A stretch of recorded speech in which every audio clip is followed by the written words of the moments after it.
Kaleshwaram ప్రాజెక్టులోని Medigadda, Annaram, Sundilla బ్యారేజీల రిపేర్లను June 30 లోపు పూర్తి చేసేందుకు ప్రభుత్వం టార్గెట్ పెట్టుకుంది.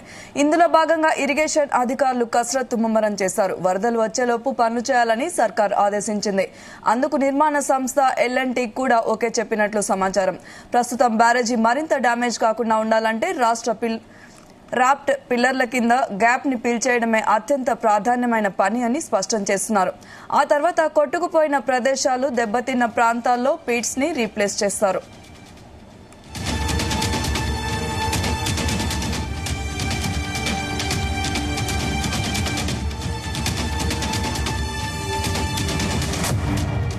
ఇక ఎత్తలేని పరిస్థితి ఉన్న గేట్లను పూర్తిగా తొలగించేందుకు ఏర్పాట్లు చేస్తున్నట్లు వివరించారు. రాత్రి పగలు తేడా లేకుండా పనులు చేసి జూన్ 30 లోపు ఎంత పనులైతే అంతవరకు చేయాలని డిసైడ్ అయ్యారు. మరోవైపు మేడిగడ్డ బ్యారేజీలో పనులు చేసే చోట వరద రాకుండా తాత్కాలికంగా అడ్డుకట్ట కట్టి పనులు చేపట్టనున్నారు.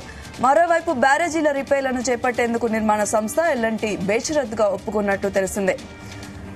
తొలుత కొత్తగా ఒప్పందం చేసుకునేదాకా పనులు చేయబోమని సంస్థ చెప్పింది. అయితే పనులు చేయకుంటే క్రిమినల్ కేసులకు వెనకాడొద్దని సీఎం ఆదేశించడంతో రిపేరు పనులకి ఓకే చెప్పింది L&T. వీలైనంత త్వరగా పూర్తి చేసేలా డే అండ్ నైట్ పనిచేస్తామని చెప్పడం విశేషం.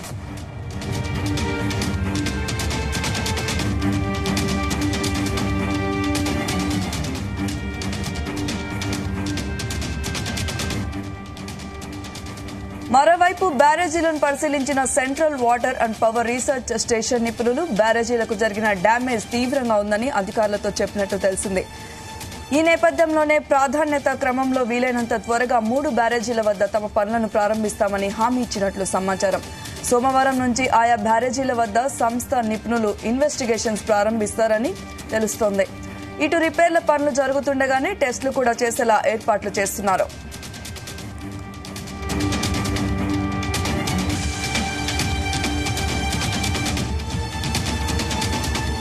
ప్రాజెక్ట్ అవకతవకలపై ఏర్పాటైన జ్యుడిషియల్ విచారణకు మరింత వేగవంతం చేయనుంది. జూన్ 6న commission chairman justice Pinaki Chandra Ghose రానున్నట్లు అధికారులు చెబుతున్నారు. ఈసారి 10 రోజుల పాటు ఇక్కడే ఉండి విచారణ చేయనున్నట్లు తెలుస్తోంది. అప్పటికి ఎన్నికల రిజల్ట్ వచ్చేసి కోర్టు కూడా ముగుస్తుండటంతో విచారణను మరింత వేగంగా చేస్తారని అధికారులు చెబుతున్నారు. అప్పుడే జ్యుడిషియల్ కమిషన్ ఆఫీస్ వద్ద ఏర్పాటు చేసిన సజెషన్ బాక్స్ లోని ఫిర్యాదులను పరిశీలించనున్నారు. అవసరాన్ని బట్టి ఎవరెవరికి విచారణకు పిలవాలన్నది నిర్ణయించనున్నారు.